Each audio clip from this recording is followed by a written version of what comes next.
الحمد لله وكفى والصلاة والسلام على عباده الذين اصطفى أما بعد فأعوذ بالله من الشيطان الرجيم بسم الله الرحمن الرحيم وإذ قال ربك للملائكة إني جاعل في الأرض خليفة قالوا وتجعل فيها من يفسد فيها ويسفك الدماء ونحن نسبح بحمدك ونقدس لك قال إني أعلم ما لا تعلمون صدق الله العظيم رب اشرح لي صدري ويسر لي أمري واحلل عقدة من لساني يفقهوا قولي۔ جیسا کہ میں نے عرض کیا تھا، سورہ بقرہ کے پہلے 4 رکوع نہایت اہم ہیں، نہایت جامع ہیں۔ پہلے 2 رکوعوں میں 3 قسم کے انسانوں کی وضاحت کی گئی، 3 قسم کے کردار کے نقشے کھینچ دیے گئے۔ تیسرے رکوع میں قرآن مجید کی دعوت کا خلاصہ آ گیا، توحید فی العقیدہ، توحید فی العمل، یعنی عبادت اللہ کی، ایمان بالرسالت، قرآن مجید کو منزل من اللہ کلام ماننا۔ اس میں اگر شک ہے تو جو بھی چیلنج تھا، اگر واقعتاً تمہیں شک ہے، حقیقت میں شک نہیں ہے، لیکن جیسا کہ تم کہہ رہے ہو کہ تمہیں شک ہے تو کوشش کرو اس کے مقابلے کی ایک صورت بنا لاؤ۔ پھر آخرت، جنت اور دوزخ، ان دونوں کا تذکرہ ہو گیا۔ پھر ایک خاص مسئلہ جو قرآن مجید کے اسلوب پر اعتراض کی شکل میں آیا کہ اس میں مچھر جیسی حقیر شے کا بھی تذکرہ ہے، اس کی حکمت بیان کر دی گئی کہ تشبیہ اور تمثیل میں ظاہر بات ہے کہ ممثل لہو اور ممثل بہی میں مناسبت چاہیے۔ جس چیز کے لیے تمثیل بیان کی جا رہی ہے، جس شے سے تمثیل بیان کی جا رہی ہے، ان میں مناسبت ہونی چاہیے، اس میں عظیم یا حقیر کا کوئی سوال نہیں۔ پھر یہ بات کہ جن لوگوں کے دلوں میں زیغ ہے، کجی ہے، وہ اس قرآن سے بھی ان کی ضلالت میں، گمراہی میں اضافہ ہوگا۔ جو لوگ طالب حق ہیں ان کو یہ قرآن مجید ہدایت دے گا، اور کن کو اللہ گمراہ کرتا ہے؟ جو سرکش ہے، جو نمبر 1 اللہ سے جو عہد کر کے دنیا میں آئے تھے اس کی خلاف ورزی کر رہے ہیں اور صلہ رحمی کے بجائے قطع رحمی کرتے ہیں۔ اس کے بعد ایک بہت اہم فلسفیانہ بات آ گئی، اور اسی کے ضمن میں نے اصل میں یہ ساری بات دہرائی ہے۔ میں نے کہا تھا کہ یہ بات واضح ہوگی آگے جا کر سورہ غافر میں۔ پھر ذہن میں لائیے کہ جب یہ صورت نازل ہوئی ہے، سورہ غافر نازل ہو چکی تھی، لہذا یہاں اجمالی تذکرہ ہے، وہاں تفصیلی تذکرہ ہے۔ اہل جہنم کا قول نقل ہوا ہے، ربنا امتنا اثنتین واحییتنا اثنتین فاعترفنا بذنوبنا فهل الى خروج من سبیل۔ اے اللہ، تو نے 2 مرتبہ ہم پر موت وارد کی، 2 مرتبہ ہمیں زندہ کیا، اب ہم نے اپنے قصور تسلیم کر لیے، تو اب یہاں سے بھی کوئی اور مرحلہ ہے یا نہیں؟ یہاں سے نکلنے کا بھی کوئی راستہ ہے یا نہیں؟ اس سے حقیقت یہ واضح ہوئی، انسان کی تخلیق اول ہوئی عالم ارواح میں، صرف ارواح کی حیثیت سے، اور حدیث میں آتا ہے الارواح جنود مجندہ، لشکروں کی شکل، تمام انسان۔ ان سے عہد لیا گیا الست بربکم قالوا بلی، پھر سلا دیا گیا ارواح کو۔ یہ گویا کہ پہلی موت تھی جو ہم گزار آئے۔ پھر عالم خلق کا مرحلہ آیا۔ عالم خلق میں یہ تناسل کے ذریعے سے رحم مادر میں جب ایک جنین تیار ہوتا ہے تو ایک حدیث ہے حضرت عبداللہ ابن مسعود سے، 4 مہینے کا جب جنین ہو جاتا ہے تو اس کے بعد وہ روح لا کر اس میں پھونک دی جاتی ہے۔ یہ گویا کہ احیاء اولا ہو گیا، پہلی مرتبہ کا زندہ کیا جانا، پہلی موت کی نیند سے جگا دیا گیا۔ اے تازہ واردان بساط ہوائے دل، اب ہم اس دنیا میں اس جسد کے ساتھ زندہ ہوئے، اب پھر موت آئے گی، جسد یہی چلا جائے گا جہاں سے آیا تھا، روح جہاں سے آئی تھی وہاں واپس جائے گی۔ ثم یمیتکم ثم یحییکم ثم الیہ ترجعون، پھر تمہیں اللہ کی طرف لوٹا دیا جائے گا۔ یہ ہے بہت گہرا نقطہ فلسفہ دین کا۔ اس کے بعد مضمون شروع ہو رہا ہے خلافت کا، جس کا اجمالی جو ہے تذکرہ تیسرے رکوع کی آخری آیت میں آ گیا۔ هو الذی خلق لکم ما فی الارض جمیعا، زمین میں جو کچھ ہے اے انسانوں تمہارے لیے پیدا کیا گیا۔ اسی کے ساتھ جڑتا ہوا مضمون اب خلافت کا آ رہا ہے۔ وَإِذْ قَالَ رَبُّكَ لِلْمَلَائِكَةِ إِنِّي جَاعِلٌ فِي الْأَرْضِ خَلِيفَةً، اور یاد کرو جب کہ کہا تھا تمہارے رب نے فرشتوں سے، میں بنانے والا ہوں زمین میں ایک خلیفہ۔ اب خلیفہ کی حقیقت کو سمجھیے، خلیفہ کسے کہتے ہیں؟ نائب۔ عام طور پر لوگوں کو مغالطہ ہوتا ہے کہ خلیفہ جانشین جو ہے وہ تو کسی کے موت کے بعد ہوتا ہے، زندگی میں تو نہیں ہوتا۔ لیکن یہاں اصل میں ہمارے لیے بہت آسان ہے، انسان کی جو اصل حقیقت ہے اس دنیا میں اس کو سمجھنے کے لیے یوں سمجھیے کہ ہم آج سے 50 سال پہلے انگریز کے غلام تھے، ہمارا بادشاہ یا ملکہ انگلستان میں تھا یا تھی، دہلی میں وائس رائے ہوتا تھا۔ وائس رائے کا کام کیا ہے؟ جو حکم آیا ہے ہز میجسٹیز گورنمنٹ کا یا ہر میجسٹیز گورنمنٹ کا جو حکم آیا ہے بلا چون و چرا، بغیر کسی تغیر اور تبدل کے نافذ کرے۔ ہاں جہاں کوئی حکم وہاں سے نہیں ہے تو یہاں کے حالات میں بہترین اپنی رائے قائم کرے، غور و فکر کرے، یہاں کی مصلحتیں کیا ہے، جو چیز بھی امپائر کی مصلحت میں ہو اس کے مطابق فیصلہ کر سکتا ہے۔ بین ہی یہی رشتہ ہے، اللہ ہے لیکن اللہ نے اپنے آپ کو غیب کے پردے میں چھپا لیا ہے۔ زمین پر انسان ہے، اب انسان کا کام یہ ہے جو ہدایت آ رہی ہے اللہ کی طرف سے اس پر تو بے چون و چرا عمل کرے۔ جہاں کوئی ایکسپریس ہدایت نہیں ہے، کوئی واضح ہدایت نہیں ہے، وہاں اپنے بیسٹ ججمنٹ کو ایکسرسائز کرے، اسی کا نام اجتہاد ہے۔ غور و فکر کرے، سوچے، اور جو بات روح دین کے زیادہ سے زیادہ مطابقت رکھنے والی ہو اس کو اختیار کرے۔ بین ہی یہی رشتہ ہے در حقیقت رشتہ خلافت کہ جو اللہ اور انسان کے مابین ہے۔ اب یہ جو دی گئی ہے یہ حیثیت تمام انسانوں کو دی گئی ہے، پوٹینشلی ہر انسان اللہ کا خلیفہ ہے، لیکن جو اللہ کا باغی ہو جائے، جو خود حاکمیت کا مدعی ہو گیا، گویا کہ وہ باغی ہے۔ اب اگر شاہجہان بادشاہ تھا، اس کا کوئی ولی عہد تھا، اور ولی عہد جو ہے صبر نہیں کر سکتا، اپنے باپ کی زندگی ہی میں بغاوت کر دیتا ہے، حکومت حاصل کرنا چاہتا ہے، تو اب وہ کیا ہے؟ واجب القتل ہے۔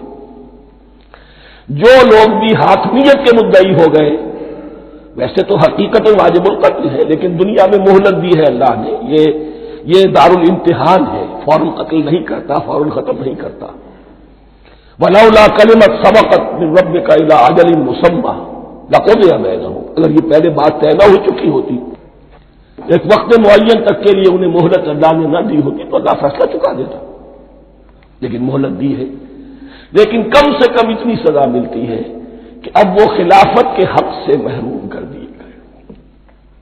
گویا کہ اب خلافت دنیا میں ہوگی خلافت المسلمین، صرف وہی شخص کہ جو اللہ کو مانے اپنا حاکم مطلق، وہ خلافت کا اہل ہے۔ تو یہ چند باتیں خلافت کی اصل حقیقت کے ضمن میں یہیں پر سمجھ لیجیے۔ وَإِذْ قَالَ رَبُّكَ لِلْمَلَائِكَةِ إِنِّي جَاعِلٌ فِي الْأَرْضِ خَلِيفَةً قَالُوا أَتَجْعَلُ فِيهَا مَن يُفْسِدُ فِيهَا وَيَسْفِكُ الدِّمَاءَ وَنَحْنُ نُسَبِّحُ بِحَمْدِكَ وَنُقَدِّسُ لَكَ۔ اور یاد کرو جب کہ تمہارے رب نے کہا تھا فرشتوں سے کہ میں زمین میں خلیفہ بنانے والا ہوں، تو انہوں نے کہا کہ کیا تو بنائے گا اس میں جو فساد مچائے گا اس میں اور خوریزی کرے گا۔ وَنَحْنُ نُسَبِّحُ بِحَمْدِكَ وَنُقَدِّسُ لَكَ، ہم آپ کی تسبیح اور تحمید اور آپ کی تقدیس میں لگے ہوئے ہیں۔ قَالَ إِنِّي أَعْلَمُ مَا لَا تَعْلَمُونَ، فرمایا میں جانتا ہوں جو تم نہیں جانتے۔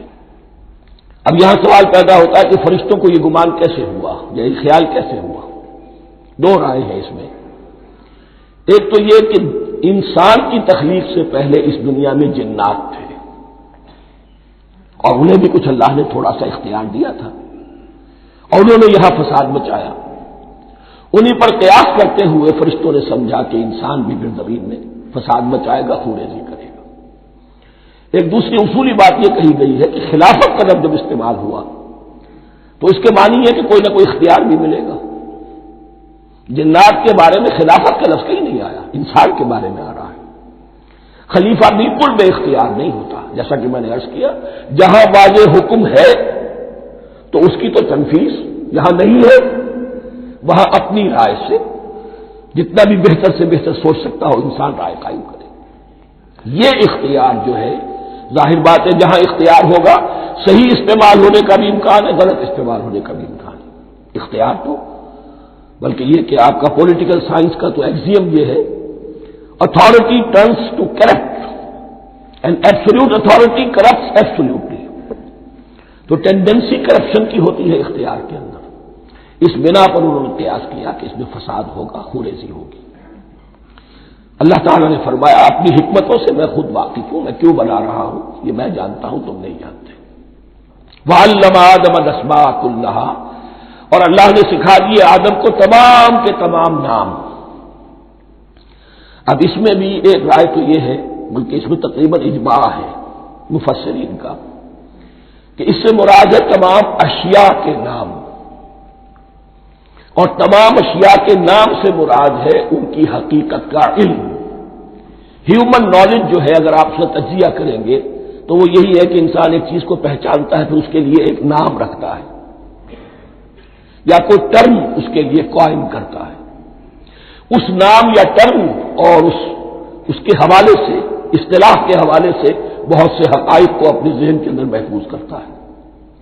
تو گویا کہ ان علمہ آدم الاسماء کلھا تمام نام سکھا دیے، کل مادی کائنات کے اندر جو کچھ وجود میں آنے والا تھا ان سب کی حقیقت سے پوٹینشلی حضرت آدم کو آگاہ کر دیا۔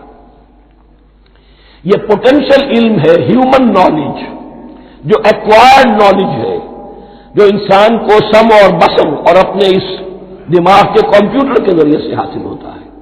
ایک ہے ریویلڈ نالج جو اللہ وحی کے ذریعے سے بھیجتا ہے، ایک ہے ایکوائرڈ نالج، انسان خود علم حاصل کرتا ہے۔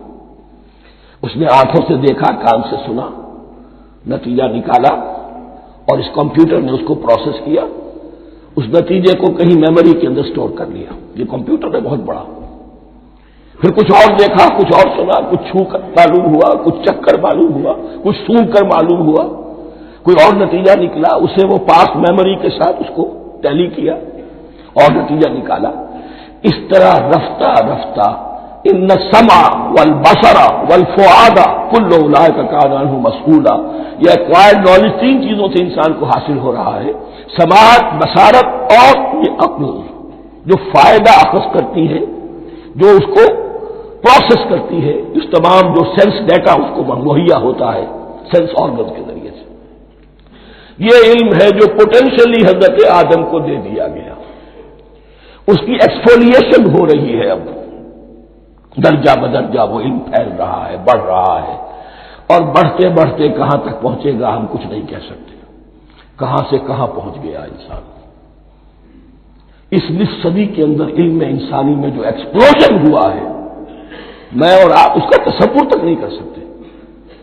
اکثر بڑے بڑے جو سائنسدان ہیں انہیں تصور نہیں ہے، اس لیے کہ ایک شخص اپنی لائن فزکس کے بارے میں جانتا ہے کیا کچھ ہو گیا، یا فزکس کی بھی کسی شاخ کے بارے میں جانتا ہے، باقی دوسری جو لائن ہے وہ اسے کچھ پتہ نہیں۔ اسپیشلائزیشن کا دور ہے، لہذا جو ایکسپلوژن کہا جائے، دھماکہ ہوا ہے علم کا، اس کا کوئی اندازہ نہیں ہے ہمارے پاس، اور کس تیزی کے ساتھ وہ چیز آگے بڑھ رہی ہے، کس تیزی کے ساتھ ایک چیز آج جو ایجاد ہوئی چند دنوں کے اندر اندر اس کے بعد اس کا نیا کوئی ورژن آ جاتا ہے اور یہ چیز جو ہے آبسولیٹ ہو جاتی ہے۔ کمیونیکیشن کے اندر جو انقلاب عظیم برپا ہوا ہے، تو آپ یہ سمجھیے کہ اقبال نے جو شعر کبھی کہا تھا کہ عروج آدم خاکی سے انجم سہمے جاتے ہیں، کہ یہ ٹوٹا ہوا تارا مہ کامل نہ بن جائے، اور یہ مہ کامل بنے گا کب؟ جب دجال کی شکل اختیار کرے گا۔ دجال کون ہوگا؟ جو ان تمام قواعد طبیعہ کے اوپر قابو پا لے گا، جب چاہے گا جہاں چاہے گا بارش برسائے گا، رزق کے تمام خزانے اپنے ہاتھ میں لے لے گا، جو اس کے اوپر ایمان لائے گا اسی کو ملے گا، کسی اور کو نہیں ملے گا. اس کی آواز پوری دنیا میں سنائی دے گی. وہ چند دنوں کے اندر پوری دنیا کا چکر لگا لے گا. یہ ساری چیزیں جو حدیث میں دجال کے بارے میں آئی ہیں وہ اسی علم آدم ایکوائرڈ نالج کے اس حد کو پہنچ جانا کہ وہ ٹوٹل مسٹریز نیچر کی جو ہے وہ اس پر منکشف ہو جائے اور ان قواعد طبیعہ کو وہ ہارنس کر لے، قابو میں لے آئے اور انہیں استعمال کرے. کبھی جب ہمارے کسی بہت 200-300ویں کوئی پیڑھی میں کوئی ہمارے جد امجد ہوں گے جنہوں نے کوئی چٹان دیکھی کہ گری، پتھر پر پتھر ٹکرایا تو آگ اس میں سے شعلہ نکلا، اس کا یہ مشاہدہ کافی ہو گیا آگ پیدا کرنے کے لیے. پتھروں کو ٹکراؤ آگ پیدا کر لو. یہ اس دور کی سب سے بڑی ایجاد تھی، آگ، انرجی. اب وہ انرجی کہاں سے کہاں پہنچی؟ وہ آگ نے بھاپ کی شکل اختیار کی، پھر ہم نے بجلی ایجاد کی، اور کب کیا ہے ایٹمک انرجی ہے اور ڈبل کیا کیا ہے اللہ عالم. اس تمام چیزوں کا تعلق ہے خلافت ارضی کے ساتھ. لہذا فرشتوں کو جو بتایا گیا وہ یہ ہے کہ آدم کو علم بھی دیا جا رہا ہے، صرف اختیار ہی نہیں دیا جا رہا، علم دیا جا رہا ہے. وَعَلَّمَ آدَمَ الْأَسْمَاءَ كُلَّهَا ثُمَّ عَرَضَهُمْ عَلَى الْمَلَائِكَةِ، پھر ان تمام اشیاء کو پیش کیا فرشتوں کے سامنے. فَقَالَ أَنبِئُونِي بِأَسْمَاءِ هَؤُلَاءِ، اور فرمایا کہ مجھے بتاؤ ان چیزوں کے نام، ان کنتم صادقین، اگر تم سچے ہو. قالوا سبحانك لا علم لنا الا ما علمتنا، انہوں نے کہا پروردگار تو پاک ہے ہر نقص سے، ہر عیب سے، ہر ذوف سے، ہر احتیاج سے، مبرہ ہے، منزہ ہے، اعلیٰ ہے، عرفہ ہے. لا علم لنا الا ما علمتنا، ہمیں کوئی علم حاصل نہیں سوائے اس کے جو تم نے ہمیں سکھا دیا ہے. اس کی تعبیر یہی بہتر معلوم ہوتی ہے کہ ملائکہ کی حیثیت در حقیقت اس کائناتی جو حکومت ہے اللہ کی آفاقی حکومت، اس کے کارندوں کی ہے، یہ اس کے سول سروینٹس ہیں. تو ہر ایک کو صرف اس کے شعبے کے متعلق علم دیا گیا ہے، علم جامع نہیں ہے. تمام چیزوں کا علم یہ معلوم کرنے کی استعداد ان کے پاس نہیں ہے. کوئی فرشتہ فرض کیجئے بارش کے اوپر معمور ہے، کوئی پہاڑوں پر معمور ہے، جس کا ذکر سیرت میں آتا ہے کہ جب طائف میں حضور پر پتھراؤ ہوا ہے تو اس کے بعد ایک فرشتہ حاضر ہوا ہے کہ میں ملک الجبال ہوں، اللہ نے مجھے پہاڑوں پر معمور کیا ہوا ہے. آپ اگر فرمائیں تو جن لوگوں نے آپ کو ستایا ہے، یہ جو طائف جن دو پہاڑوں کے درمیان یہ وادی ہے، ان کو آپس میں ٹکرا دو کہ یہ پس کر اور سرما بن جائے. آپ نے فرمایا نہیں، کیا عجب، اللہ تعالیٰ ان کی اگلی نسلوں کو ہدایت دے دے. تو فرشتے ہیں، کوئی پہاڑوں پر معمور ہے، کوئی کسی خدمت پر معمور ہے، ان کو علم دیا گیا ہے صرف انہی کی اپنی جو بھی فرائض منصبی ہیں ان کے شعبے سے متعلق، کل نہیں. جامعیت جو ہے علم کی وہ ہے کہ جو حضرت آدم علیہ السلام کو پوٹینشلی دے دی گئی اور جو اب بڑھتے بڑھتے ایک بہت برابر درخت بن چکا ہے. سبحانک لا علم لنا الا ما علمتنا انک انت العلیم الحکیم، یقیناً آپ ہی کی ذات ہے جو کل کے کل علم کی حامل ہے اور جس کے اوپر حکمت بھی، جس کی حکمت بھی کامل ہے. باقی تو ہر مخلوق میں سے ہر ایک کا علم ناقص رہے گا. العلیم، کل علم کا جاننے والا تو تو ہی ہے. الحکیم، کل حکمت وہ تو تیرے ہی پاس ہے. قال یا آدم انبئہم باسمائہم، اللہ نے فرمایا کہ آدم ان کو بتاؤ ان کے نام. فلما انباہم باسمائہم، تو جب انہوں نے بتا دیے ان کو فرشتوں کو ان کے نام، قال علم اقل لکم انی اعلم غیب السماوات والارض، تو اللہ نے فرمایا کہ میں نے کہا نہیں تھا کہ میں جانتا ہوں آسمانوں اور زمین کی تمام غائب چیزوں کو جو تمہاری نگاہوں سے بھی اوجھل ہے، غیب. میں ہر شے کا جاننے والا ہوں. وَأَعْلَمُ مَا تُبْدُونَ وَمَا كُنتُمْ تَكْتُمُونَ، اور میں جانتا ہوں جو کچھ تم ظاہر کر رہے تھے اور جو کچھ تم چھپا رہے تھے. چھپانے میں محسوس ہوتا ہے کہ ان کی خواہش یہ تھی کہ خلافت ہمیں ملے. ہم خدام ادب ہیں، ہر وقت تسبیح و تحمید اور تقدیس میں مصروف ہیں، جو حکم ملتا ہے بجا لاتے ہیں، تو یہ خلافت کسی اور مخلوق کو کیوں ملے؟ یہاں صرف یہ اور بتا دوں کہ یہ چونکہ اب ایک تیسری مخلوق کا ذکر بھی بعد میں آئے گا، 3 صاحب تشخص مخلوقات ہیں اللہ کی، صاحب تشخص، صاحب شعور، جن میں میں کا شعور ہے، انا میں۔ ایک ملائکہ ہے، ان کی تخلیق نور سے ہوئی ہے۔ ایک انسان ہے جن کی تخلیق گارے سے ہوئی ہے۔ ایک جنات ہیں جن کی تخلیق آگ سے ہوئی ہے۔ باقی حیوانات ہیں، ان میں شعور تو ہے، خود شعور ہی نہیں ہے، self consciousness, world of difference between consciousness and self consciousness.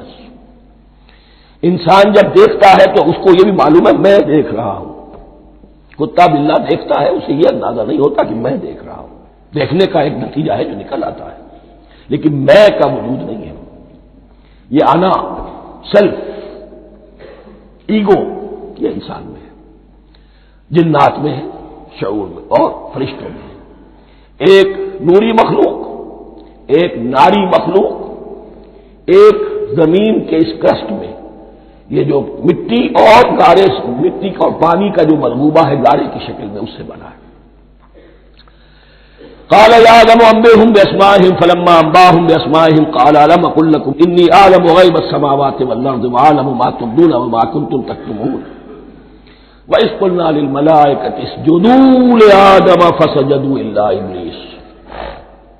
اور یاد کرو جب کہ ہم نے کہا فرشتوں سے سجدہ کرو سب کے سب آدم کو، جھک جاؤ آدم کے سامنے، فسجدوا، ان سب نے سجدہ کیا، الا ابلیس، سوائے ابلیس کے۔ پہلی بات تو یہ سمجھیے کہ تمام ملائکہ کے سجدے کی ضرورت کیا تھی؟ کیا یہ صرف تعظیماً تھا؟ اور تعظیماً اگر تھا تو کیا آدم خاکی کی تعظیم تھی یا کسی اور شے کی تعظیم تھی؟ مکی صورتوں میں یہ بات 2 جگہ واضح کی گئی ہے۔ فَإِذَا سَوَّيْتُهُ وَنَفَخْتُ فِيهِ مِن رُوحِي فَقَعُوا لَهُ سَاجِدِينَ، جب میں اس آدم کی تخلیق مکمل کر لوں اور اس میں اپنی روح میں سے پھونک دوں تب گر پڑنا اس کے سامنے سجدے میں۔ تعظیم اگر ہے تو آدم خاکی کی نہیں ہے، اس کے اندر جو ڈیوائن ایلیمنٹ ہے، جو ڈیوائن سپارک ہے، جو روح ربانی ہے، میری روح، اس کی ہے۔ اور نمبر 2، اس کی حکمت کیا ہے، علت کیا ہے، غرض و غائب کیا ہے؟ جیسا کہ میں نے عرض کیا، اس کائنات کی اس حکومت کے کارندے تو وہ ہیں، خلیفہ بنایا جا رہا انسان کو، جب تک یہ ساری سول سروس اس کے تابع نہ ہو خلافت کیسے کرے گا؟ دیکھیے میں جانا چاہتا ہوں، چوری کرنے کے لیے جانا چاہتا ہوں، راستے میں کتنے فیکٹرز ہوں گے، کتنے فزیکل فینومینا ہوں گے، میں چلنا چاہتا ہوں، میں زمین کو دھکیلتا ہوں، زمین مجھے دھکیلتی ہے، زمین مجھے نہ دھکیلے تو میں کیسے چلوں گا؟ یہ پوری کائنات جو ہے، یہ جب ہم کوئی ارادہ کرتے ہیں اور کوئی فیل کرتے ہیں تو اس فیل کے پورے ہونے میں، اس کے ظہور میں نہ معلوم کون کون سے ایلیمنٹس ہیں، کون کون سی فورسز آف دی نیچر ہیں جو ہمارے ساتھ موافقت کرتی ہے تو ہم وہ کام کر سکتے ہیں، اور ان سب پر فرشتے مامور ہیں، ہر ایک کی اپنی ڈومین ہے۔ اگر وہ تابع نہ ہو تو خلافت کی کوئی معنی نہیں۔ خلافت دی گئی ہے، یہ ادھر جانا چاہتا ہے جانے دو، یہ نماز کے لیے مسجد میں جانا چاہتا ہے جانے دو، یہ چوری کے لیے نکلا ہے نکلنے دو، اس لیے کہ اس کو جو اختیار دیا گیا ہے، اس کے اختیار کے استعمال میں یہ تمام جو قوتیں ہیں وہ اس کے ساتھ موافقت کرتی ہیں، تب اس کا کوئی ارادہ، وہ اچھا ہو یا برا، وہ پایہ تکمیل کو پہنچ سکتا ہے۔ یہ گویا کہ سبارڈینیشن اس کے لیے سمبل کہ تمام فرشتوں کو جھکا دیا گیا۔ البتہ اس آیت میں ایک مغالطہ پیدا ہوتا ہے، الا ابلیس، سوائے ابلیس کے۔ مغالطہ یہ پیدا ہوتا ہے کہ شاید وہ بھی فرشتہ تھا، اس لیے کہ حکم تو فرشتوں کو دیا گیا تھا۔ پھر نوٹ کیجئے، اس سے پہلے، بہت پہلے سورہ کہف نازل ہو چکی ہے، اور سورہ کہف میں فرما دیا گیا ہے کان من الجن ففسق عن امر ربی، وہ جن تھا، پس اس نے سرکشی کی اپنے رب کے حکم سے. فرشتے کی شان یہ نہیں ہے، وہ اللہ کے کسی حکم کی سرتابی نہیں کرتا. لا یعصون اللہ ما امرہم ویفعلون ما یؤمرون، وہ اللہ کے کسی حکم کی نافرمانی نہیں کرتے اور جو حکم ملتا ہے بجا لاتے ہیں. یہ جنات کے اندر اختیار تھا، جیسے اختیار انسانوں کو دیا گیا ہے. جنات میں نیک بھی ہے، بد بھی ہے، اعلیٰ بھی ہے، ادنا بھی ہے، جیسے انسانوں میں. لیکن یہ عزازیل جو جن تھا، علم اور عبادت دونوں کے اعتبار سے بہت بلند ہو گیا تھا، اور یہ فرشتوں کا یوں سمجھیے کہ ہم نشین فرشتوں کے ساتھ اس طور سے شامل. جیسے بہت سے انسان بھی اگر اپنی بندگی میں، زہد میں، عبادت میں، نیکی میں ترقی کرے تو ان کا ملائے اعلیٰ کے ساتھ، عالم ارواح کے ساتھ، عالم ملائکہ کے ساتھ ایک رابطہ قائم ہوتا ہے. اسی طریقے سے وہ جو عزازیل تھا، جن ہونے کے باوجود اپنی نیکی، عبادت، پارسائی اور اپنے علم میں فرشتوں سے بہت آگے تھا. اس لیے معلم الملکوت کی شکل اختیار کر چکا تھا. اس کو اپنی زون تھا. یہ بات جیسا کہ میں نے عرض کیا 7 مرتبہ قرآن میں یہ بات آئی ہے، قصہ ابلیس و آدم، کہ فرشتوں کو حکم ہوا کہ سجدہ کرو، سب جھک گئے، ابلیس نے سجدے سے انکار کر دیا. 7 مرتبہ. یہ 7ویں مرتبہ ہے جو ہم پڑھ رہے ہیں. مصحف میں پہلی مرتبہ آ رہا ہے، ترتیب نزول میں 7ویں مرتبہ آ رہا ہے. یہ آدم و ابلیس کا قصہ اس سے آگے سورہ اعراف میں آئے گا، پھر سورہ ہجر میں آئے گا، سورہ بنی اسرائیل میں آئے گا، سورہ کہف میں آئے گا، سورہ طٰہٰ میں آئے گا، سورہ صاد میں آئے گا. 6 مرتبہ مکی قرآن میں، 1 مرتبہ یہاں. تو یہاں اشارہ نہیں کیا، اس لیے مغالطہ ہو سکتا ہے. لیکن یہ کہ سورہ کہف میں آپ کو بتا چکا ہوں، کان من الجن ففسق عن امر ربہ، اس نے اپنے رب کے حکم سے سرتابی کی. نام اس کا عزازیل تھا. ابلیس اس کا صفاتی نام ہے اب، اس لیے کہ اب ابلیسوں کے معنی ہوتے ہیں مایوس ہو جانا. یہ اللہ کی رحمت سے بالکل مایوس ہے، اور مایوس جو ہو جائے وہ شیطان ہو جاتا ہے. اب میرا تو چھٹکارا نہیں ہے، جتنوں کو برباد کر سکوں کروں. میری تو آخرت خراب ہو چکی ہے، جتنوں کو اپنے ساتھ، ہم تو ڈوبے ہیں سلم، تم کو بھی لے ڈوبیں گے. اب وہ شیطان اس معنی میں کہ انسان کی عداوت اس کی گھٹی میں پڑ گئی.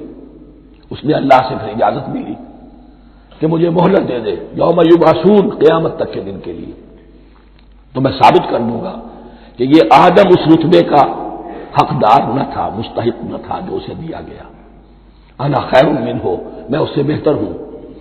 خلقتنی من نار وخلقتہ من طین، تو نے مجھے آگ سے بنایا، اسے گارے سے بنایا. لیکن یہ تکبر ہے در حقیقت کہ جس نے اسے راندہ درگاہ حق کر دیا. وَإِذْ قُلْنَا لِلْمَلَائِكَةِ اسْجُدُوا لِآدَمَ فَسَجَدُوا إِلَّا إِبْلِيسَ أَبَىٰ وَاسْتَكْبَرَ. ابا، اس نے انکار کیا، واستکبر، اور تکبر کیا، استکبار کیا. وَكَانَ مِنَ الْكَافِرِينَ. کانا عربی زبان میں 2 طرح کا ہوتا ہے، تامہ، ناقصہ.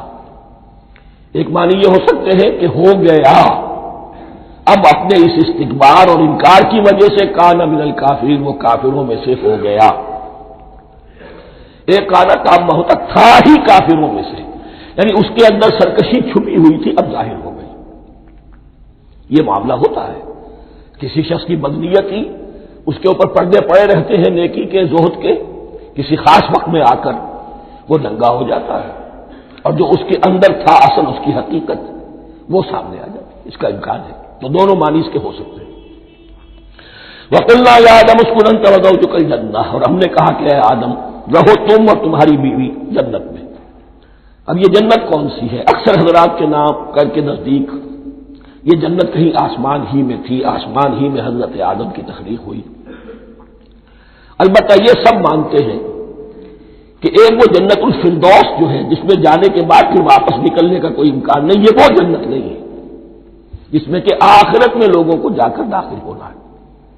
اس میں داخل ہونے والے کے نکلنے کا کوئی امکان نہیں. ایک رائے یہ بھی ہے، میرا رجحان اس رائے کی طرف ہے، تخلیق آدم اسی زمین پر ہوئی ہے. وہ جن مراحل سے گزری ہے تخلیق وہ ایک علیحدہ مسئلہ ہے. بایولوجی اور وحی دونوں اس پر متفق ہیں کہ مٹی سے کرسٹ آف دی ارتھ سے انسان بنا ہے. اس پر اتفاق ہے قرآن کا بھی اور بایولوجی کا بھی، جدید علم الحیوانات کا بھی، علم الحیات کا. سٹیجز کیا ہیں اس میں اختلاف ہو سکتا ہے، اس کو چھوڑ دیجیے، وہ اس وقت کا بحث نہیں. یہی کسی اونچے مقام پر کوئی سرسبز و شاداب علاقہ تھا جہاں حضرت آدم کو رکھا گیا، جہاں ہر طرح کے میوے تھے، ہر شے لا تظمأ فیہا ولا تضحیٰ، نہ اس میں بھوک لگے گی نہ دھوپ تمہیں ستائے گی، ہر طرح کی چیز تمہیں فراہم ہے. وہاں رکھے گئے ہیں صرف ایک ڈیمانسٹریشن کے لیے کہ انہیں نظر آ جائے کہ شیطان میرا دشمن ہے، وہ مجھے ورغلائے گا، طرح طرح سے میرے اندر وسوسہ اندازی کرے گا میرے اور میری اولاد کے. صرف ایک ڈیمانسٹریشن. اس کی مثال یوں سمجھیے کہ سلیکشن تو ہو گیا، CSP گریڈ میں کوئی شخص آ گیا ہے، لیکن اب وہ سول سروس اکیڈمی میں رکھا جا رہا ہے. تو یہ کوئی اکیڈمی ہو سکتا ہے اسی زمین پر، وہ صرف بتانا یہ تھا کہ تمہیں معلوم ہو جائے کہ شیطان تمہارا دشمن ہے. اس لیے کہ اس میں جو ایک لفظ حبوط کا آ رہا ہے وہ حبوط صرف ایک ہی معنی میں نہیں ہوتا، دوسری معنی میں بھی ہے. واللہ عالم. یہ چیزیں پھر متشابہات میں رہیں گی، اس لیے ان کے بارے میں کوئی ایک رائے دوسری رائے، اس کے لیے ذہن سے عقل سے بات کر کے ایک یا دوسری رائے اختیار کر سکتے ہیں. وَقُلْنَا يَا آدَمُ اسْكُنْ أَنْتَ وَزَوْجُكَ الْجَنَّةَ، اور ہم نے کہا کہ رہو اے آدم تم بھی اور تمہاری بیوی بھی باغ میں، اس باغ میں، الجنہ اس باغ میں، گویا کہ اشارہ کیا جا رہا ہے. وَكُلَا مِنْهَا رَغَدًا حَيْثُ شِئْتُمْ، اور کھاؤ اس میں سے با فراغت جہاں سے چاہو، ہر طرح کا پھل ہے کھاؤ. وَلَا تَقْرَبَا هَٰذِهِ الشَّجَرَةَ، یہاں پہ اس درخت کا نام نہیں دیا گیا، اشارہ اس درخت کے قریب مت جانا. فَتَكُونَا مِنَ الظَّالِمِينَ، تو تم ظالموں میں سے ہو جاؤ گے، تم حد سے گزرنے والوں میں سے ہو جاؤ گے. اب اس کی بھی حکمت سمجھیے کہ چونکہ ڈیمانسٹریشن کرانی ہے کہ تمہیں کسی چیز سے، 1000 چیزیں مباح ہیں دنیا میں، چند چیزیں پینے کی حرام ہیں. اب تم اگر ان 1000 مباح چیزوں کو چھوڑ کر حرام چیز کو پیتے ہو تو یہ تمہارا اختیار ہوا، جبکہ اللہ تعالیٰ نے مباحات کا دائرہ بہت وسیع رکھا ہے. جس سے چاہو چند رشتے ہیں جو بیان کر دیے گئے یہ حرام ہے، محرمات ہے، ابدیہ ہے، ان سے تو شادی نہیں ہو سکتی. باقی کسی مسلمان عورت سے دنیا کے کسی کونے میں وہ شادی کر سکتے، کروڑوں کے آپشنز آپ کے لیے خالی کھلے ہیں. لیکن پھر بھی انسان شادی نہ کرے، زنا کرے، یہ گویا کہ اس کی اپنی خباثت نفس ہے. ایک نہیں، دو دو، تین تین، چار چار تک شادی کرو، اجازت ہے تمہیں. تو اس اعتبار سے مباحات. اب یہ پورا باغ تمہارے لیے مباح ہے، بس ایک درخت ہے اس کے پاس نہ جانا، اور درخت کا نام لینے کی کوئی ضرورت نہیں. تو آزمائش تھی نا، صرف ایک آزمائش اور اس کی ڈیمانسٹریشن. فَأَزَلَّهُمَا الشَّيْطَانُ عَنْهَا، تو پھسلا دیا ان دونوں کو شیطان نے اس درخت کے بارے میں. اب وہ کس کس طریقے سے پھسلایا یہ بھی جیسا کہ میں نے عرض کیا 6 مرتبہ چونکہ یہ قصہ آ چکا ہے، اس کی آپ کو سورہ طٰہٰ میں تفصیل ملے گی، کس کس طریقے سے پھسلایا اور اس بات کے لیے تیار کیا. فَأَخْرَجَهُمَا مِمَّا كَانَا فِيهِ، تو نکلوا دیا ان دونوں کو اس کیفیت میں سے جس میں کہ وہ تھے. وہ کیفیت کہ نہ کوئی مشقت ہے نہ کوئی محنت ہے، اور انسان کو ہر طرح کا اچھے سے اچھا پھل مل رہا ہے، تمام ضروریات فراہم ہیں، اور خاص کوئی حلۂ جنت ہے جس کا کہ لباس بھی عطا کیا گیا ہے.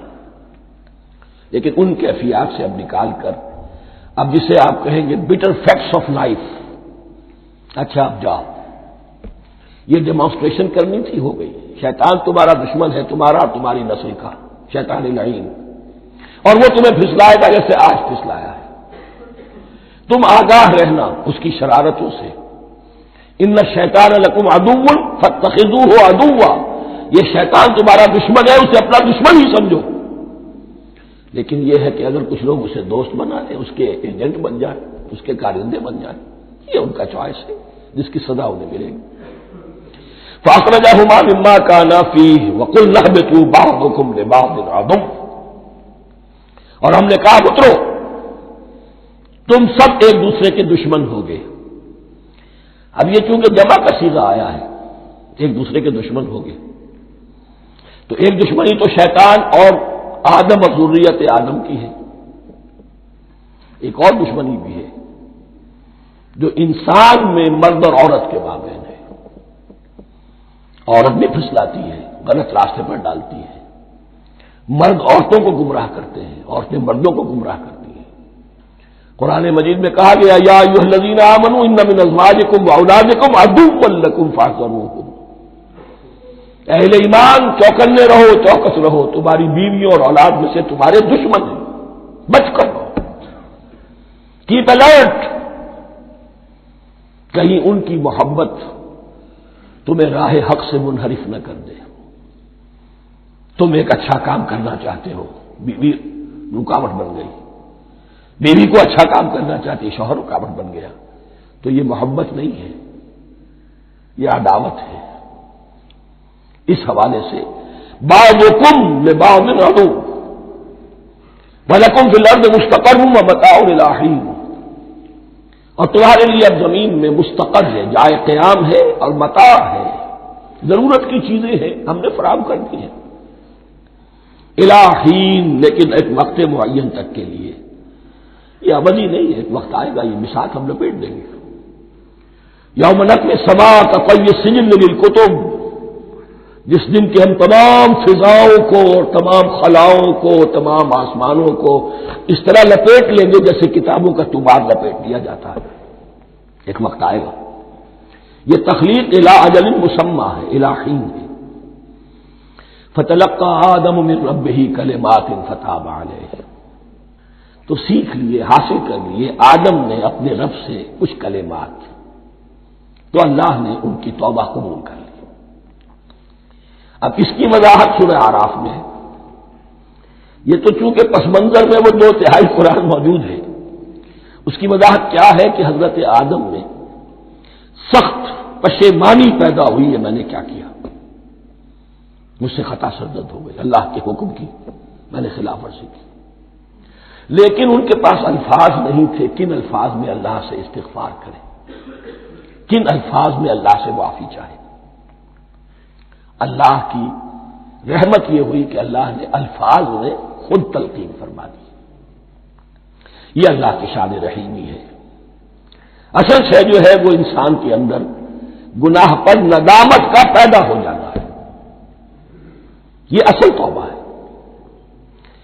علامہ اقبال نے جو بڑی اپنی آغاز عنفوان شباب میں جو اشعار کہے تھے، ان میں سے ایک شعر کو سن کر پھڑک اٹھے تھے اس وقت کے اساتذہ بھی، موتی سمجھ کے شان کریمی نے چن لیے قطرے جو تھے میرے عرق انفعال کے، انفعال کہتے ہیں شرمندگی کو، شرمندگی سے میری پیشانی پر جو پسینے کے قطرے نمودار ہو گئے، میرے پروردگار کو وہ اتنے عزیز ہوئے، اس نے انہیں موتی کی طرف چن لیا، موتی سمجھ کے شان کریمی نے چن لیے قطرے جو تھے میرے عرق انفعال کے، تو فتلقى آدم من ربه کلمات، ان پر پچھتاوا ہوا، ندامت ہوئی، اللہ نے انہیں الفاظ، وہ الفاظ کیا تھے وہ سورہ اعراف میں ہے، ربنا ظلمنا انفسنا وان لم تغفر لنا وترحمنا لنكونن من الخاسرین، اے اللہ ہم نے اپنی جانوں پر ظلم کیا ہے، اور اگر تو نے ہمیں بخش نہ دیا اور رحم نہ فرمایا تو ہم تو خسارہ والوں میں ہو جائیں گے، تباہ ہو جائیں گے، برباد ہو جائیں گے۔ یہی پر فوری تقابل موجود ہے، غلطی ابلیس سے بھی ہوئی، حکم سے سرتابی ہوئی، لیکن اس پر ندامت نہیں ہوئی، تکبر کی بنا پر اور اکڑ گیا، انا خیر منہ، غلطی آدم سے بھی ہوئی، نافرمانی ہوئی، لیکن اس پر پشیمان ہوئے اور توبہ کی، وہ شیطنت ہے، یہ آدمیت ہے، ورنہ کوئی انسان گناہ سے اور معصیت سے مبرہ نہیں ہے۔ حضور کی ایک حدیث ہے کلو بنی آدم کلکم خطاؤون، کلو بنی آدم خطاؤون وخیر الخطائین التوابون، آدم کے تمام اولاد، تمام انسان خطا کار ہیں، ان خطا کاروں میں بہتر وہ ہیں، اچھے وہ ہیں جو توبہ کرتے ہیں۔ تو یہاں حضرت آدم سے غلطی ہوئی، انہوں نے توبہ کی، پشیمانی ہوئی، ندامت ہوئی۔ اس نے کی اور اس پر جم گیا، اصرار کیا۔ فتلقى آدم من ربه كلمات فتاب عليه انه هو التواب الرحیم، یقیناً وہی تو ہے بہت توبہ کو قبول فرمانے والا اور بہت رحم فرمانے والا۔ یہ نوٹ کیجئے گا، توبہ کا لفظ دونوں طرف سے آتا ہے، بندہ بھی تواب، وخیر الخطائین التوابون، تواب بندے بھی ہو گئے، تواب اللہ بھی ہے۔ اس کی اصل حقیقت کیا ہے؟ بندے نے خطا کی اور دور ہو گیا اللہ سے، اللہ نے اپنی رحمت کی نگاہ اس سے پھیر لی۔ بندے نے توبہ کی، اللہ پھر اپنی رحمت کے ساتھ اس کی طرف متوجہ ہو گیا۔ توبہ کے معنی پلٹنا، بندہ معصیت سے توبہ کر کے اپنی اصلاح کی طرف، بندگی کی طرف، اطاعت کی طرف پلٹ آیا۔ اللہ نے جو اپنی نظر رحمت پھیر لی تھی، اللہ نے پھر وہی اپنی شان غفاری اور رحیمی کے ساتھ بندے کی طرف توجہ فرما لی، جس کے لیے حدیث میں الفاظ آتے ہیں، تم اگر میری طرف بالشت بھراؤ گے میں ہاتھ بھراؤں گا، تم اگر چل کر آؤ گے میں دوڑ کر آؤں گا، ہم تو مائل بکرم ہے کوئی سائل ہی نہیں، راہ دکھلائیں کسے رہنم منزل ہی نہیں، وہ تو تواب ہے۔ بس فرق یہ ہے کہ تابا بندے کے لیے ہوگا تو الہ ہوگا، تابا الہ، انی تم تو الیک، اور جب اللہ کی طرف سے ہوگا تابا علیہ، وہ اعلیٰ ہوگا، اس پر توبہ کی، یعنی اللہ کی بلند شان ہے تو انسان توبہ کرتا ہے تو اس کی طرف توبہ کرتا ہے، اللہ کی شان کیا ہے، وہ توبہ کرتا ہے تو بندے پر اعلیٰ، فتاب علیہ انہ هو التواب الرحیم۔ قلنا اهبطوا منها جميعا، ہم نے کہہ دیا اتر جاؤ اس سے تم سب کے سب، فَإِمَّا يَأْتِيَنَّكُم مِّنِّي هُدًى، اب یہاں لفظ آیا اہبطوا، یہاں بھی پہلے بھی آیا ہے۔ جو حضرات یہ سمجھتے ہیں کہ تخلیق آدم آسمانوں پر ہوئی ہے اور جنت بھی وہ آسمان میں ہے جہاں رکھے گئے تھے، آزمائشی یا ٹریننگ یا ڈیمانسٹریشن والی جنت، وہ یہاں حبوط کا ترجمہ کریں گے کہ آسمان سے زمین پر اترنے کا حکم دیا گیا۔ جو لوگ سمجھتے ہیں یہی کسی بلند مقام پر تھے، وہ کہتے ہیں کہ نیچے اترو، کسی بڑی اونچی سطح مرتفع پر اگر کوئی جگہ تھی تو اب نیچے اترو اور جاؤ، اب تمہیں زمین میں ہل چلانا پڑے گا اب روٹی حاصل کرنے کے لیے، یہ جو نعمتوں کے دسترخوان یہاں بچھے ہوئے تھے یہ اب تمہارے لیے نہیں ہے۔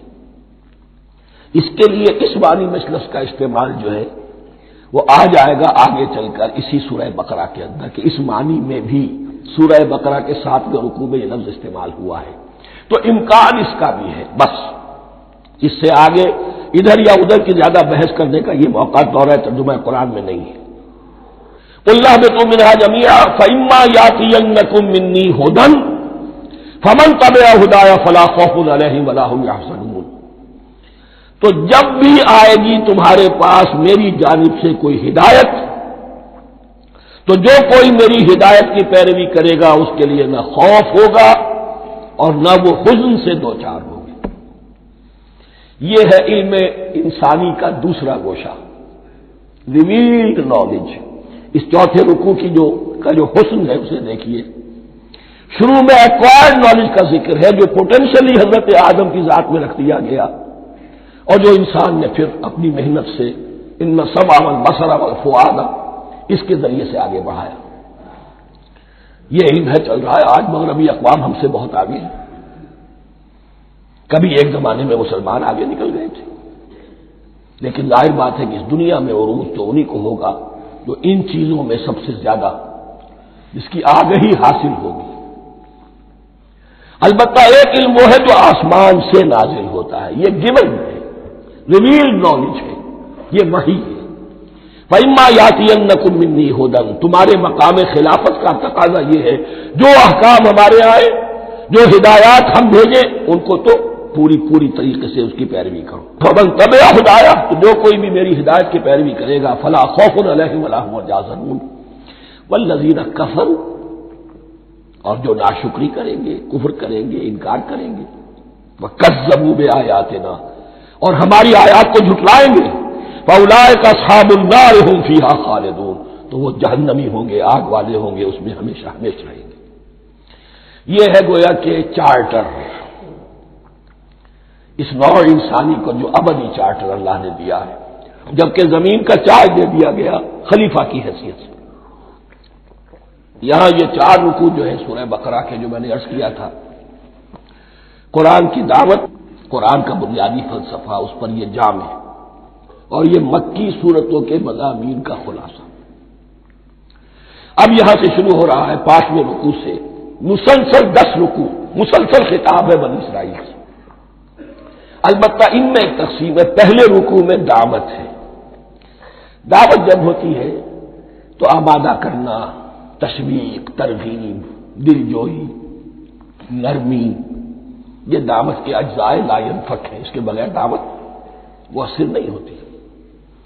لہذا ان 7 آیات میں یہ یوں سمجھیے کہ ان 10 رکوعوں کے لیے یہ بمنزلہ فاتحہ ہے، جیسے سورہ فاتحہ 7 آیتوں کی، ایسے ہی اس دعوت سابقہ امت مسلمہ کو دعوت دی جا رہی ہے، تو کس طرح دی جا رہی ہے؟ یہ کون تھے؟ یہ بھی مسلمان ہی تو تھے نا، کافر تو ہو گئے حضور کا انکار کر کے، ورنہ وہ موسیٰ کے ماننے والے، شریعت ان کے پاس، بڑے بڑے علماء ان میں، علم کا چرچا ان میں، سب کچھ تھا، ان کو دعوت دی جا رہی ہے۔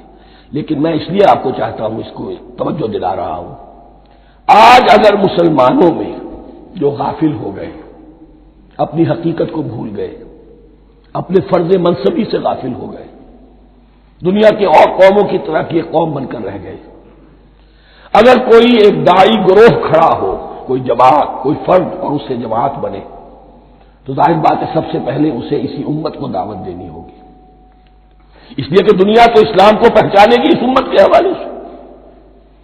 فزیشین ہیل بائی سیلف، پہلے یہ تو ٹھیک ہو، یہ کہیں پر صحیح اسلام کا نمونہ پیش کرے تو دنیا کو دعوت دے سکو گے، آؤ دیکھو یہ ہے اسلام۔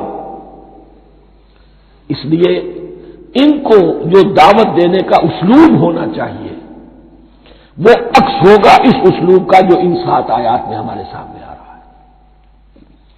یا بنی اسرائیل اذکروا نعمتی التی انعمت علیکم، اے بنی اسرائیل، اسرائیل کو سمجھ لیجئے یہ مرکب لفظ ہے، اسم، اسی سے اسیر بنا ہے، اسیر جو کسی کا قیدی ہوتا ہے، ایل عبرانی میں اللہ کے لیے ہے، اور اسرائیل کا ترجمہ ہے عبداللہ، اللہ کا غلام، اللہ کے ساتھ بندھا ہوا اس کی اطاعت کے قلاتے کے اندر۔ تو یہ اسرائیل یہ لقب ہے حضرت یعقوب علیہ السلام کا، ان کے 12 بیٹے تھے، 12 بیٹوں سے جو نسل چلی وہ بنی اسرائیل ہے، انہی میں حضرت موسیٰ کی بعثت ہوئی اور تورات انہیں دی گئی، پھر یہ ایک بہت بڑی امت بنے۔ ان پر 4 ادوار آ چکے تھے قرآن مجید کے نزول کے وقت تک، 2 مرتبہ اللہ کی رحمت کی بارشیں ہوئیں، انہیں عروج نصیب ہوا، 2 مرتبہ ان کو دنیا پرستی، شہوت پرستی، اللہ کے احکام کو پسپش ڈال دینے کی سزا میں عذاب کے کوڑے ان پر برسے۔ اس کا ذکر آئے گا سورہ بنی اسرائیل کے پہلے رکوع میں۔ اس وقت جب کہ قرآن نازل ہو رہا ہے، اس وقت وہ اپنے اس زوال کے دور میں تھے۔ حال یہ تھا کہ حضور صلی اللہ علیہ وسلم کی بعثت سے پہلے ہی 2nd ٹیمپل بھی شہید کیا جا چکا تھا، گرایا جا چکا تھا۔ حضرت سلیمان نے جو بنایا تھا ہیکل سلیمانی، جس کو یہ 1st ٹیمپل کہتے ہیں، اسے نیبوکدنیزر نے گرا دیا تھا حضرت مسیح سے بھی کئی سو سال پہلے۔ لیکن اس کے بعد پھر یہ رومنز نے سن 70 عیسوی میں حضور کی ولادت سے 500 برس پہلے ان کا یہ یروشلم تباہ و برباد ہوا، اس میں لوگوں کو قتل کیا گیا، قتل عام ہوا، اور 2nd ٹیمپل جو ہے وہ بھی گرا دیا گیا، جو اب تک گرا پڑا ہوا ہے۔ صرف ایک ویلنگ وال ہے جس کے پاس جا کر یہودی جو ہے ماتم کر دیتے ہیں، روتے ہیں، اور اب وہ بنانے پر تلے ہوئے ہیں اپنا 3rd ٹیمپل، اس کے نقشے بن چکے ہیں، بلو پرنٹ بن چکے ہیں۔ لیکن بہرحال جس وقت قرآن نازل ہو رہا تھا یہ بہت ہی پستی میں تھے۔ اس کے بارے میں فرمایا، اے بنی اسرائیل ذرا یاد کرو میرے اس انعام کو جو تم پر ہوا، وہ انعام کیا ہے؟ میں نے تمہیں اپنی کتاب دی، نبوت سے سرفراز فرمایا، اپنی شریعت تمہیں عطا فرمائی، تمہیں داؤد، تمہارے اندر داؤد اور سلیمان جیسے بادشاہ اٹھائے جو بادشاہ بھی تھے، نبی بھی تھے۔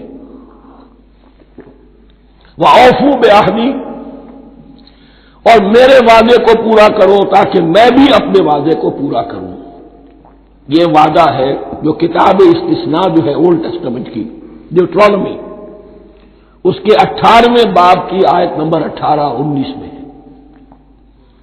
حضرت موسیٰ سے خطاب کر کے اس میں اللہ نے یہ الفاظ فرمائے، میں ان کے بھائیوں میں سے تیرے مانند ایک نبی برپا کروں گا اور اس کے منہ میں اپنا کلام ڈالوں گا، اور وہ وہی کچھ بتائے گا جو میں اس سے کہوں گا۔ یہ گویا کہ حضرت موسیٰ علیہ السلام کی امت کو بتایا جا رہا تھا کہ نبی آخر الزماں آئیں گے اور تمہیں انہیں قبول کرنا ہے۔ قرآن مجید میں اس کا بڑا تفصیلی ذکر سورہ اعراف میں آئے گا انشاءاللہ، لیکن یہاں فرمایا اوفوا بعہدی اوف بعہدکم، تم میرا عہد پیرا پورا کرو، میرے اس نبی کو تسلیم کرو، اس پر ایمان لاؤ، اس پر کی صدا پر لبیک کہو، تو میں تمہیں میرے انعام و اکرام اور بڑھتے چلے جائیں گے۔ وَإِيَّايَ فَارْهَبُونِ، اور صرف مجھ سے ڈرو۔ وَآمِنُوا بِمَا أَنزَلْتُ مُصَدِّقًا لِمَا مَعَكُمْ، اور ایمان لاؤ اس پر جو میں نے نازل کیا ہے، جو تمہارے پاس جو تورات ہے اس کی تصدیق کرتے ہوئے آیا ہے۔ اس کے دو معنی ہے، ایک تو قرآن تصدیق کرتا ہے تورات کی اور انجیل کی، فیہا ھدی ونور، فیہ ھدی ونور، اور دوسرے یہ کہ قرآن اور محمد صلی اللہ علیہ وسلم ان پیشین گوئیوں کے مصداق بن کر آئے ہیں جو تورات میں تھی، ورنہ وہ پیشین گوئیاں جھوٹی ثابت ہوتی۔ ان کے مصداق کون ہے؟ قرآن اور محمد صلی اللہ علیہ وسلم، یہ دونوں معنی اس کے ہیں۔ وَآمِنُوا بِمَا أَنزَلْتُ مُصَدِّقًا لِمَا مَعَكُمْ وَلَا تَكُونُوا أَوَّلَ كَافِرٍ بِهِ، اور دیکھو تم ہی سب سے پہلے ان کا کفر کرنے والے نہ بن جاؤ، تمہیں تو سب کچھ معلوم تھا، تم تو منتظر تھے،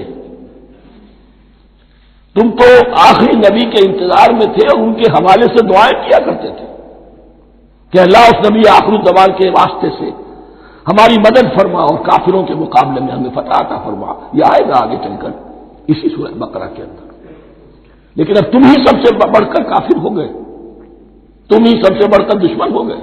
وَلَا تَكُونُوا أَوَّلَ كَافِرٍ بِهِ وَلَا تَشْتَرُوا بِآيَاتِي ثَمَنًا قَلِيلًا، اور دیکھو میری ان آیات کے عوض حقیر سی قیمت قبول نہ کرو۔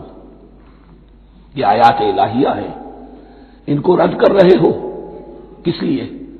ہماری مسندیں، ہماری حیثیت، ہماری چودراہٹیں، کہیں ان پر کوئی آنچ نہ آ جائے۔ حقیر سی چیزیں، یہ صرف اس دنیا کا سامان ہے، اس کے سوا کچھ نہیں۔ وَلَا تَشْتَرُوا بِآيَاتِي ثَمَنًا قَلِيلًا وَإِيَّايَ فَاتَّقُونِ، اور صرف مجھ میں سے تقوی اختیار کرو، میرا تقوی اختیار کرو۔ وَلَا تَلْبِسُوا الْحَقَّ بِالْبَاطِلِ وَتَكْتُمُوا الْحَقَّ وَأَنْتُمْ تَعْلَمُونَ، اور نہ گڈمڈ کرو حق کے ساتھ باطل کو، اور بس چھپاؤ حق کو، ذرا حالے کہ تم جانتے ہو۔